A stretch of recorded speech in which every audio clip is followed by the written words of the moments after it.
All right, guys, we have a special one for you today. We are doing a push workout, but we happen to have a special guest. This right here is EJ. Hey, what's going on? EJ is, if you don't know already, a future Mr. Olympia.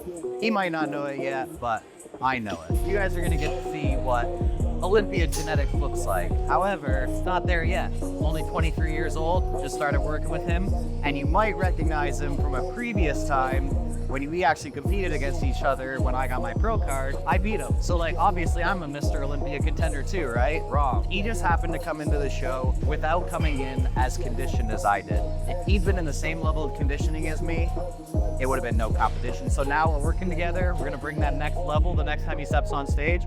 And then past that point, he's just gonna continue to get bigger, better. But for now, we just gotta start putting in some work. Nah, that's true, but he's being too humble. Come on now, he got first for a reason. Definitely excited, definitely grateful to be here. And I'm ready to see where we can go with this. Time for some chest press. You up first? Sure. All right. I have not used this machine in a while.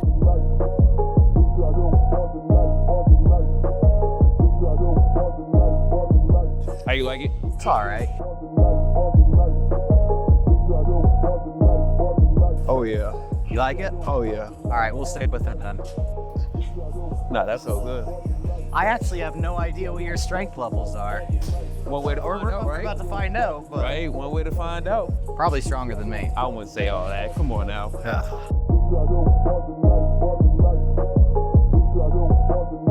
We'll go just a little bit heavier. So like what happens is when you press out, the closer you get to the top, the more and more triceps you're recruiting. Yeah. So when you do this, that's basically all triceps. So what you want to do is whatever range of motion you're trying to do, you don't want to make it so that you're putting all your effort into that lockout. Yeah. So if you put all the effort into the lockout, it's probably not as good for the chest as it could be.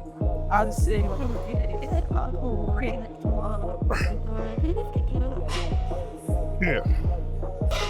That felt good. Feel good? That felt good.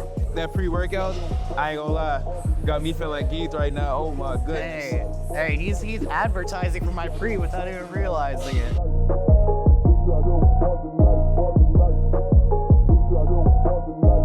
Now it's time to start pushing it. What's your rep range? I typically only go like around 5 to maybe like 8. Whatever you think you would fail somewhere around that 6-ish range Yeah. is usually a good weight.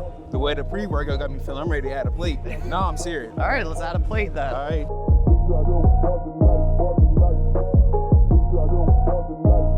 Oh, I got heavy fast. Right?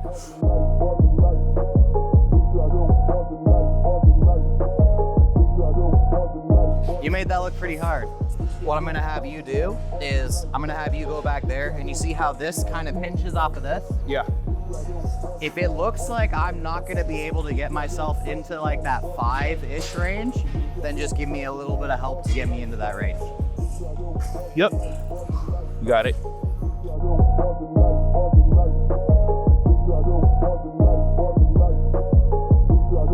I'm with you. I'm with you. Come on. Scream. Let it all out, y'all. Yup. Come on. Come on. I'm with you. Push. Now, I don't know if you guys have noticed this in my training or not, but I often like to take the approach of ask forgiveness rather than permission. So if I go a little bit heavy on a first set and I have a partner available, I'll use them to get me into that 5 range. But if it is too heavy, I don't beat myself up, just back off for the next set and just smash the next set.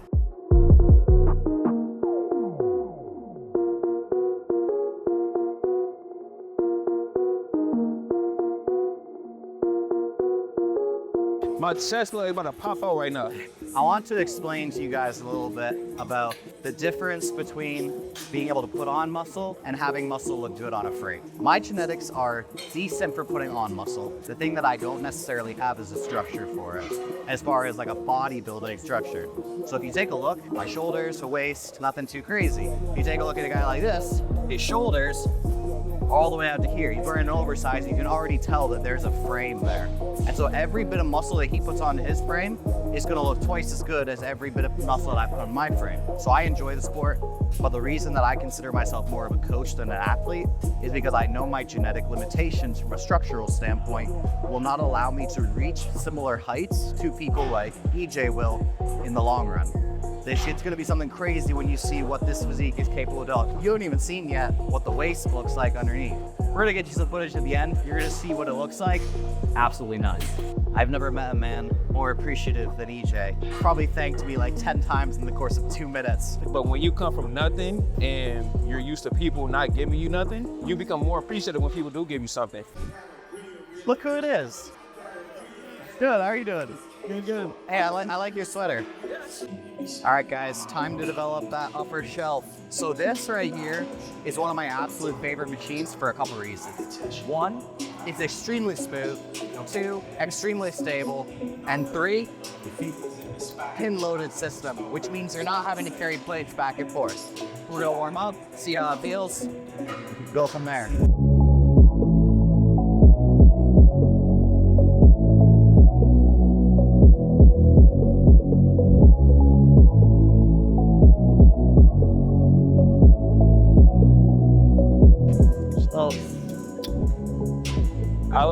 I like how you almost go the entire rack and you call that a warm-up.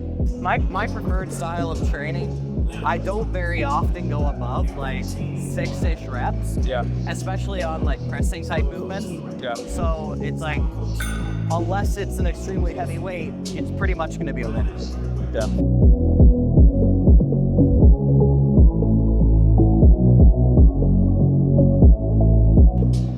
Breathe. Breathe.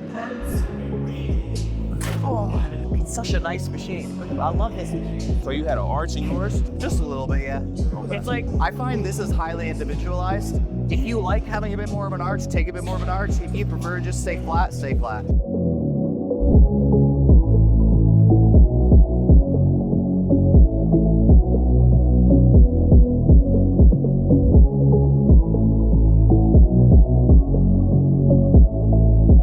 Man, that's crazy. So, I never got cooked that fast of a chest workout. Really, any pressing movements, I never got cooked that fast. so remember how we were talking earlier about how when you lock out, that's mostly tries? Yeah. So if you find yourself getting to that point where you're like grinding through this portion of the rep and you're thinking, oh, I gotta lock out, yo, this is probably why his triceps are absolutely massive. Right now, since show, you saw like I was like pretty peeled at show. My testosterone was just like customized tank. And like, it's only come back to like being really good in the last like 3 weeks or so. Yeah. So like my strength is just like shooting through the roof. Like it's like keeps going up really fast. So I don't really know how much weight to use on like different things. And like I'm like still trying to figure it out, and it like jumps up a lot each week. Yeah. So I'm like, that's part of the reason why I'm just like kind of guessing at what weight I'm using, and then relying on you to like if I go too high to just like help out with that bottom. I mean, honestly though, you rebounded pretty well. Yeah. And I'm not gonna lie to you, you still look like you're stage ready. I'm seeing like, we are not shredded. We're not shredded. but still though, it's just like, if you want to go through a prep, it wouldn't take you long at all.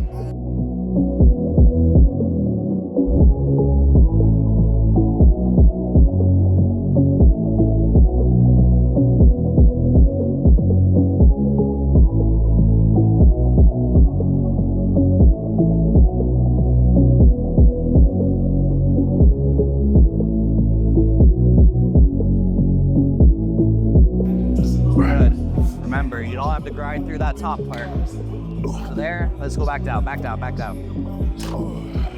Should I do a drop set? Yep, go ahead. Coach, go on. And back. Why does it feel so heavy still? And back down. Good. I feel cooked, honestly. That is the one time you'll see me okay with a drop set. I don't even know if I want to work triceps with you because your triceps are so big, man. I mean,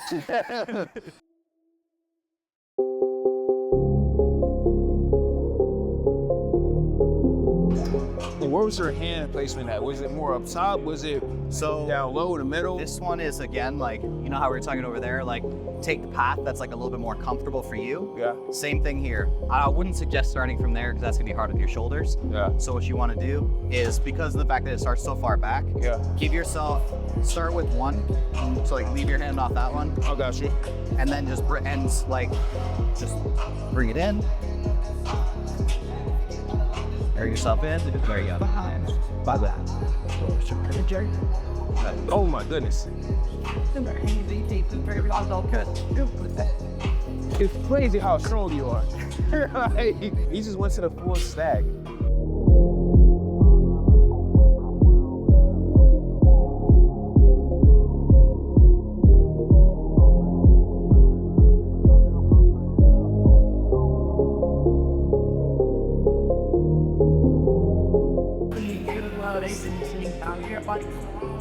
So I got a real question. Sure. Whenever I do the pec deck, I normally keep my arms straight because whenever I bend my elbows, I feel more of my front delts. Yeah. What are your thoughts on that?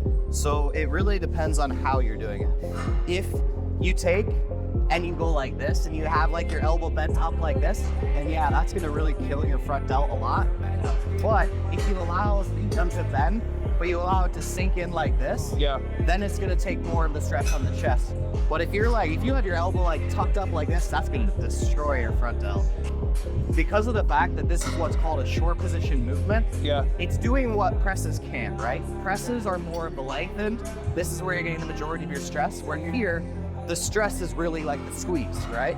Yeah. So if you bend in the bottom, what that does, it gives you a bit more power. Yeah. So you can focus more of your attention on when your hands get closer together and just making this squeezing portion, the portion of the movement that you're working the hardest, right? Yeah.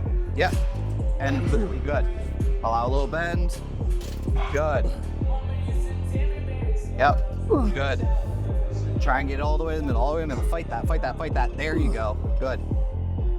Fight, fight, fight, fight. Good. Come on. Come on. Fight it through, fight it through, fight it through. Good. Come on. Come on. Release slowly, release slowly. All right? Yep. And one more, one more. Come on. Come on. Fight through, fight through, fight through, fight through. Come on. Come on. And release. And let go, let go. Oh. Yeah. So if you're performing a movement, something has to be moving it. Yeah. So a lot of times what happens is people are like, well, if I do like lower reps, I don't necessarily feel it in the muscle group as much. I'm like, okay, so what's moving? The weight. Yeah. And they're like, it's like, yeah, exactly. So if something is failing to get you from moving it, as long as your technique is good, it has to be those muscle groups that are working. Yeah. And so what happens is a lot of times people are like, well, when I do 20 reps, I feel it more, I feel it more. That's just pump. That's just metabolite buildup. That's just like, that's just blood and like extra material like getting in there, like that's fatigue. The problem with him is he didn't have the research to back up some of his ideas, so he went very extreme. So like, for example, he understood that fatigue was like the enemy of growth, which is something that a lot of people didn't understand. They were like, oh yeah, I gotta beat myself down, I gotta kill myself, and like that's the best way to grow. It's like, yes and no. You wanna kill yourself for a short period of time, but if you kill yourself for too long a period of time, all that's gonna do is hinder you. So the problem was, he took it so extreme in one direction, where he was like, yeah, do one set every like 7 days, and that's all you need. And it was like, okay, well, now we've seen from the literature time and time again, we do need more of a stimulus than that in order to maximally grow. It's not that you can't grow with that, but you need more in order to get the most out of yourself. But you don't need like 40, 50 sets like Arnold and those guys were doing. Right. So there's a middle ground. And that's where the science has been trying to figure out, okay, what's too much, what's too little? Mike Menser went way too little. Arnold went way too high. Yeah. And so now it's like, okay, where is that nice middle ground where you're gonna be getting your best progress? Yeah, sounds perfect. I know with me, I do a lot of volume, and like you say, it's hindering my growth. Even though I'm still new to like the gym and everything, I still feel like I can get more by doing less. Yeah, exactly. It's more about inducing a stimulus than it is about annihilating yourself. Yeah. But then some people take it too far like Menser. That's really what it comes down to. It's like, okay, where is going to be that perfect amount for you? And some people it is a little bit less than others. And that's where it becomes individualized, but everybody wants it to be a black and white answer for every single person. Yeah. But some people legitimately can just push themselves harder than others. Some people have higher proportions of fast twitch to slow twitch muscle fibers. All of these things are going to dictate your personal volume. But that doesn't mean that it's going to be like one person benefits the most from doing 40 sets per week and another person benefits the most from doing 1 set per week. It's still going to be somewhere between those two. Just where it falls in that spectrum is going to depend on the person. Nobody's going to get their best results from 1 set a week. Nobody's going to get their best results from like 45 sets a week. Yeah. So it's like, you got to figure out where that line is. That is true. Everybody is unique in their own way too. So like for me, I've noticed for myself that I do tend to benefit a little bit more from taking a little bit lower volume approach than some other people that I've worked with. Some people that I work with, they legitimately cannot push themselves hard enough to benefit enough from doing like 4 or 5 sets in a week. They just can't mentally bring themselves to pushing themselves that hard. yeah. So the less hard you can push yourself, the more sets you're gonna need to compensate for that lack of being able to push yourself through those sets. Yeah.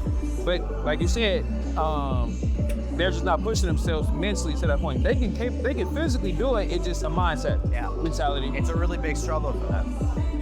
I'm assuming you've done like a close grip bench before? Yeah. Okay, so the way that I do these is kind of similar to a close grip bench, but what they are is instead of bringing it down to here, what I do is I go to here. So it's like more tricep oriented, less chest. Yeah, you definitely loading up with a tricep. Yeah. It's like a inverted skull crusher. Yeah, it's like, so like if you were to do a skull crusher, it'd be up here. If you were to do a close grip bench, it would be here. Yeah. I take like a bit of an in-between spot. Yeah. Where it's like here. So it's more tries, less chest. Like you want your elbows to be able to comfortably come by your side. So bring them out just a little bit. Right. Yep, try there. Righty. Oh yeah. See if we can get a little more depth. There you go. Good. Right. That feels good, honestly. Triceps are about to be insane. Like I can already feel it. I'm almost scared to do tricep work with this guy because if his triceps get too big, nothing else is gonna keep up. I wouldn't say all that now, but it does get nasty. I'm not gonna lie. It gets kind of hectic. I'm not gonna lie, I did triceps yesterday, so I probably shouldn't be doing this, but for the purpose of the video, we'll do it anyways. Alrighty.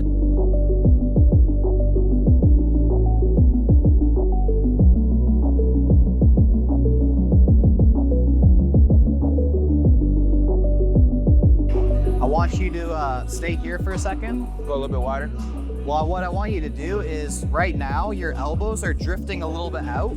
And the more your elbows drift out, the more it's gonna bring your delts and your chest into it. Mm-hmm. So try as much as possible to keep those elbows coming tucked into your side while you're doing the movement. I think this will be okay. Yeah, you can do thumbless. Nice thing about a Smith machine, you're probably not gonna die. Keep those elbows coming tight. There you go, good. Yep, good. Yeah, let's turn this into a set. Go. Push, push, push. Good. We're gonna eagle lift this one. Oh my goodness. He can ego lift it. I'm not gonna lie to you. I did not know he was this strong. I really did not know he was this strong. I might need your help. Otherwise, I might die. We'll see.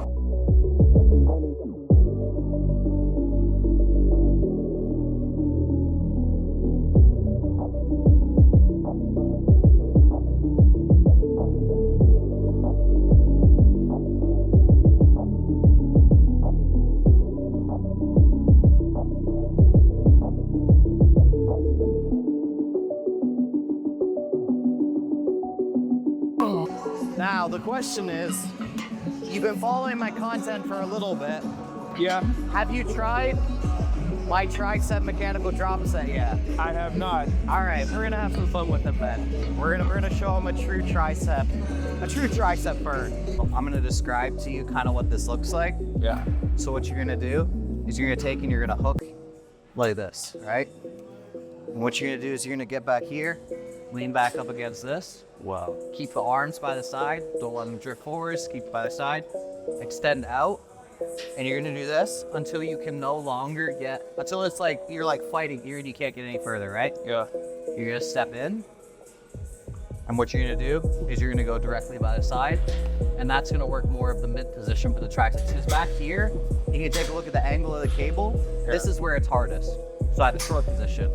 You take a look at the angle of the cable. This is where it's hardest in this position. It's the mid portion. After you fully exhausted that, you turn around, put your butt against this, because that's gonna hold you in place. You bend over, you let your elbows come all the way back here, and then you're gonna finish it out like this.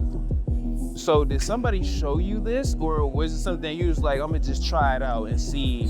I saw a person do like a short and mid at some point, and I was like, oh, that's kind of a cool idea. And then I'd seen like overhead extensions before, like from this angle. Yeah. And I was like, what if you threw the 3 together?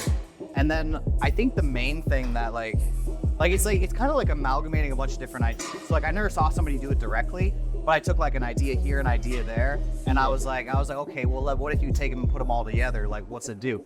And like it's awesome. I love it. It's like my favorite tricep exercise. Oh. Okay, and just extend. Allow yourself to come up and explode in. Go ahead. There you go. Oh, explode. Okay. Yeah. Like you don't have to go super slow. Good. Good. Good. All right, and back. Oh my goodness. So just like this? So bend over. Yep. And now just extend out. Good. Let your elbows come all the way back.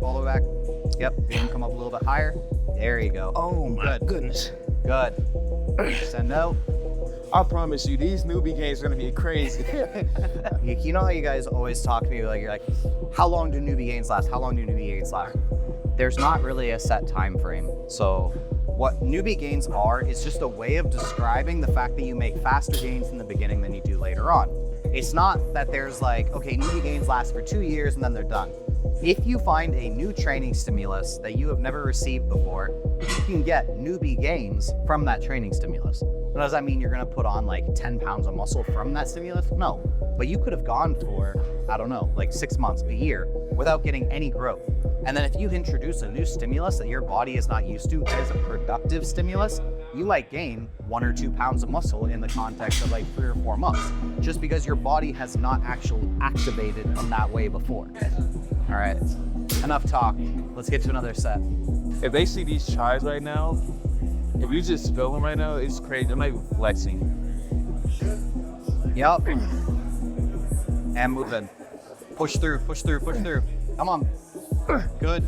Full bend. Let it go all the way back. Good. Get that full stretch. Good.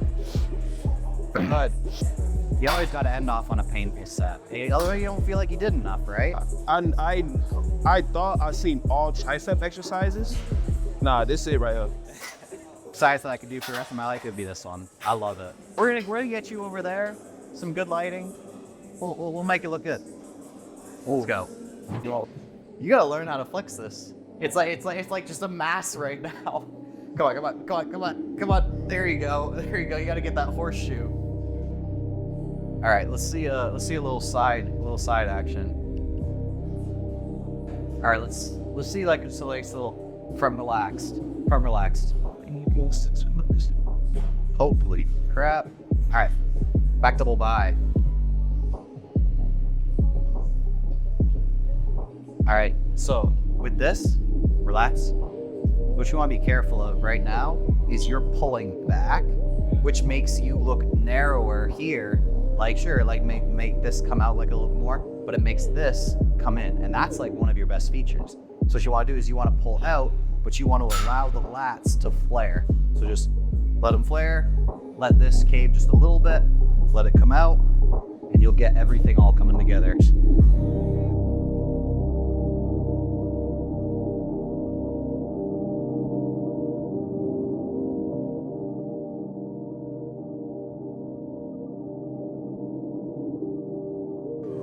All right, so the main thing for us is gonna be bringing everything together. So right now, you have a tendency, like when you do your posing and stuff, you flex, like you get your legs or you get your upper. So you gotta find a way to like show everything off simultaneously. So let's roll this up a little bit, get it tucked under, and let's see what a front double bi looks like with everything all together.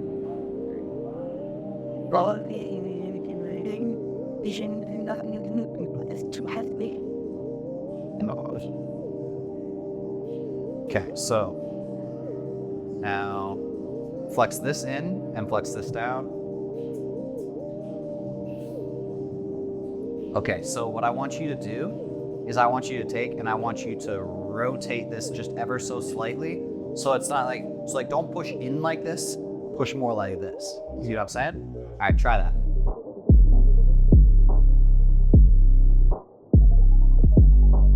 Okay, now let's try.